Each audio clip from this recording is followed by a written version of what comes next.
Era a bomba que vocês queriam, então se segurem porque eu trago uma das grandes.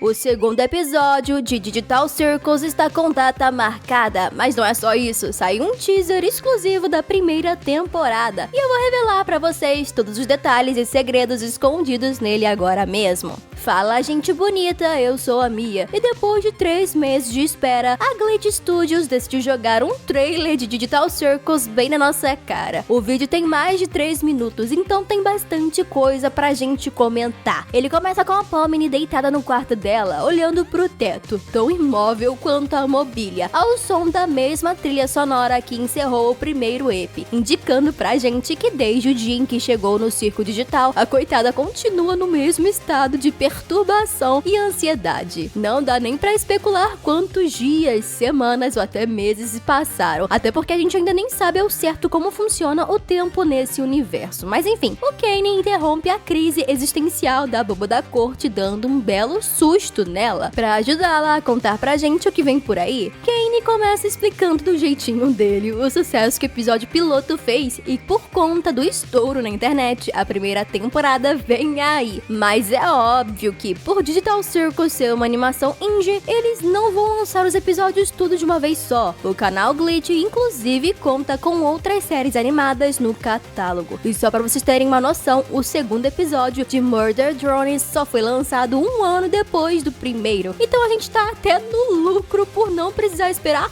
tudo isso. Mas continuando, o Kane mostra um telão pra Pomni com várias imagens picheladas, deixando a Pomni indignada, o que possivelmente é uma crítica à quantidade absurda de artes NSFW que a galera fez com os personagens do desenho e causou a maior polêmica. Daí, com aquele jeitão bizarro que só ele tem, a dentadura apresentadora tem uma fala bem suspeita. Ele diz: "Quem diria que as nossas ações têm consequências? E daqui pra frente só vai piorar." Me chamem de paranoica se quiserem, mas eu consegui conectar essas poucas palavras a um monte de teorias, como a de que o circo digital é uma espécie de purgatório, onde os personagens são almas condenadas sendo torturadas e obrigadas a enfrentarem as consequências dos pecados que cometeram em vida. Ou de que realmente eles estão numa realidade virtual e caso morram, se é que é possível, ou percam a sanidade e acabem enlouquecendo, isso acabaria causando morte cerebral em seus corpos físicos. E tem também, é claro, a possibilidade de ser só o Kane metendo medo no povo, para geral desistir de procurar uma forma de sair e assim continuarem presos lá. Mas me fala aí nos comentários qual dessas teorias você acha que faz mais sentido. Ou caso tenha uma totalmente diferente, me conta aí também que eu sempre leio tudo. Kane continua sua apresentação e mostra pra Pomni um lugar completamente novo, que é o Reino dos Doces. Mas calma lá, a dentadura já tinha apresentado o ambiente inteiro do circo digital antes, que por sinal era bem limitado e não tinha nada disso. Será que o jogo recebeu uma atualização? Depois disso, o trailer vai de 0 a 100 com uma cena muito perturbadora, onde o Kingo está simplesmente acertando alguém com uma espingarda, dando múltiplas coronhadas. E eu confesso que fiquei de cara, porque jamais esperava ver esse personagem atacando alguém com força bruta. Parece que a loucura do querido foi um pouco além dessa vez. Só que como a cena não é tão explícita, não dá pra dar 100% de certeza que ele está de fato sendo agressivo. Como o lugar tá bem escuro e com flash de luz verde na direção de onde ele está acertando a arma, quem poderia estar preso nesse lugar? E esses movimentos seriam pra arrombar uma espécie de saída que ele encontrou, talvez. Qual das duas opções faz mais sentido pra você? Depois disso, Jax aparece com olhos estáticos sendo empurrado pra trabalhar uma espécie de fast food contra a própria vontade. O que, assim como a viagem ao Reino dos Doces e o sobreviver ao Kingo assassino, seria mais uma das aventuras que o Kane cria para os moradores do circo digital passarem um tempo e não enlouquecerem de vez. Ou será que elas servem para fazer a turma ir perdendo o controle da mente bem aos pouquinhos? Aliás, essa cena do Jax poderia ser do dia em que ele chegou no circo digital, já que no piloto nada consegue deixar o coelho abalado, enquanto no trailer ele parece tão confuso e perdido quanto a Pomni. Corta pro Sol sendo simplesmente psicopata, ameaçando cometer um crime de ódio contra o Kane, já que ele leu os roteiros de todos os episódios e percebeu que não tem falas em nenhum deles. deles, enquanto a Lua recebeu 2. Kane diz que pode ajeitar isso, mas o Sol, bem bipolar, diz que não precisa, que mudou de ideia e que não quer mais dar um fim na dentadura. Eu não sei muito bem o que essa cena tentou passar, talvez uma forma de mostrar que a inteligência artificial não está tão no controle das coisas quanto parece, que na verdade ela está ali para cumprir com as expectativas de alguém superior, e caso não torne o Círculo Digital uma experiência tão interessante, pode acabar sofrendo algum tipo de punição. Viajei demais? Bem, se você acha que Kane está fazendo um bom trabalho e a série está cada vez melhor, já deixa aquele like e se inscreve para não perder nenhum vídeo novo. E aí veio a maior revelação do vídeo, porque Kane mostra pra gente nem 1, nem 2, mas 8 personagens inéditos, sendo ele um crocodilo cowboy que deve ser o xerife do Reino dos Doces, um boneco azul sem boca naquele mesmo restaurante que o Jax apareceu de uniforme, um tocador de fitas com a mesma iluminação verde da cena do Kingo, um outro crocodilo feito de chocolate que também vive no Reino dos Doces. Aliás, a aparência dele lembra muito a da Rainha Grosma. Temos também um fantasminha camarada que, sem sombra de dúvidas, faz parte do mesmo ambiente do Toca-Fitas e que, vendo desse ângulo, se trata com certeza de uma mansão assombrada, uma outra querida da terra açucarada com uma coroa, ou seja, a princesa ou rainha de lá, mais um fantasma da mansão e, bem aleatoriamente, um NPC azulado perdido no mundo dos doces. A primeira temporada de Digital Circus contará com 9 episódios, incluindo o piloto, e o próximo EP sai em maio de 2024. Esse ano, hein? Ou seja, daqui a 2 meses. Então fiquem atentos e me contem nos comentários quais dos novos personagens você quer conhecer primeiro. Muito obrigada por assistirem até aqui e hasta la vista!